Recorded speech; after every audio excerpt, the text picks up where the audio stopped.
Today I will be unboxing the package that my family sent me. So that's from Cebu all the way here to California, USA. So they sent this October 2, 2023. Then dumating dito sa California October 20. So mga 3 weeks bago dumating yun. So this is 3 kilos. 3 kilos and then ang nabayaran nila for shipping fee sa 3 kilos is 6,018 pesos. Then yung box is 78 pesos. So ganito lang kaliit yung box. Yan. So yung marami sana silang ipapadala sa akin, no. Yun nga lang nung pagpunta na nila sa post office, hindi na napadala yung karamihan sa mga isisend sana nila dito dahil nga napakalaki ng shipping fee. So sa 6,000 na shipping fee, ganito lang kaliit yung box. Yan.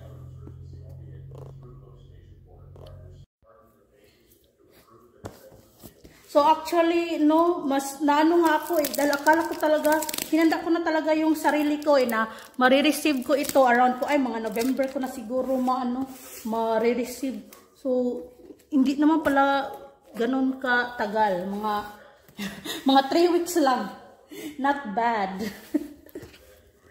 So, paano ba?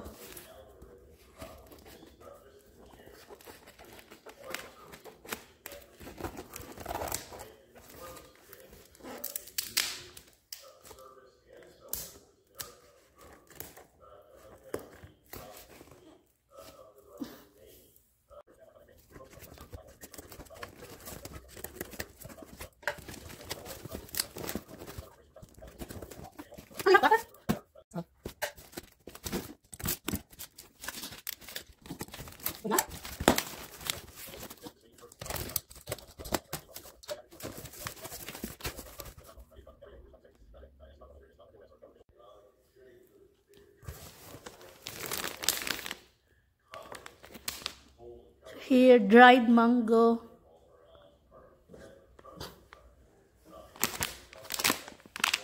Dried mango.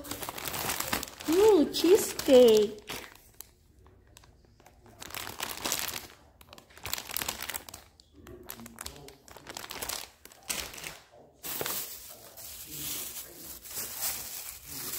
Oh yeah, ito. I really did ask for this.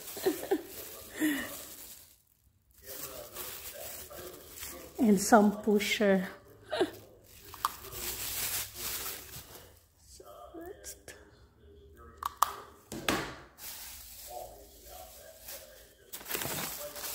And here, this is my caregiver t-shirt.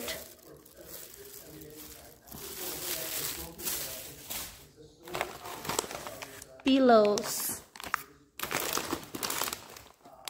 Yan. Maraming mga kasama to, no? Pero, yan, isang pillows lang ang nagkasya sa box. Isang Richie. Ay.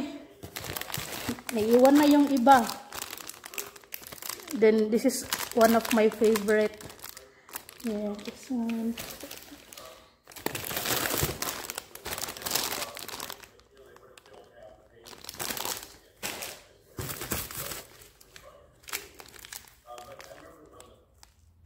Tablia.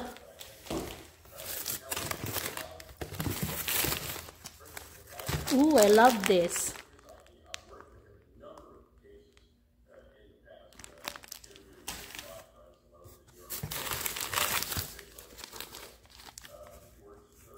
Tatlo lang. Yung request ko isang dosena, tatlo lang napadala. Pati yung Milo.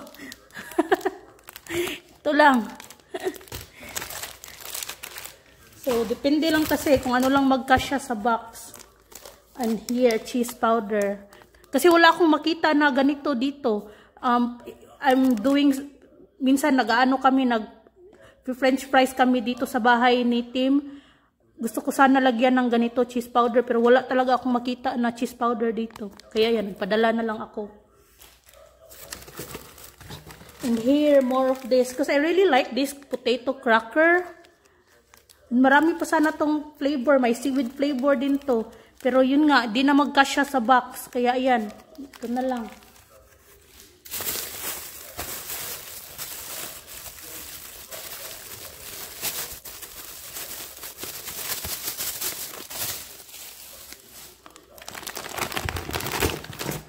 Here, this is Tim's favorite. Tim really likes this.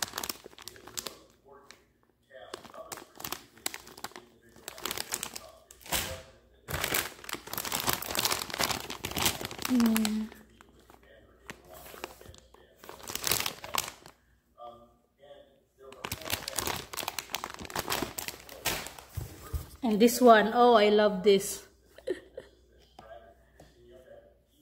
Ito yung paboritong ipakain sa amin ng lola ko. Then, maggagawa siya ng lugaw. Then, lagyan niya ng ganito. Oh, I really miss this. So, yan. Maraming salamat pala no sa aking mama at sa aking kapatid na babae. So sila yung nagkandahirap na mag-grocery, maghanap ng mga gusto ko. Then yun nga lang, maraming mga naiwan, yung mga chichirya, marami pa sana yung mga klase pero hindi na nadala. Pati yung Bear Brand sana, gusto ko kasi ng powdered milk na Bear Brand dahil yung milk namin dito ni Tim iba yung liquid na nasa ginalon. Pero na-miss ko kasi yung powdered milk. Di nadala. Pero anyways, thank you pa din sa effort nila. Yan.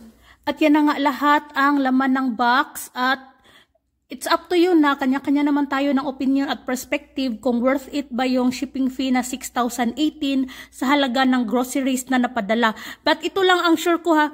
Kasi ang sure ko lang is mas mahal yung shipping fee kaysa halaga ng mga groceries na napadala. Pero hindi ko talaga ma-estimate kung magkano bali yung lahat ng items na napadala nila in peso price, no?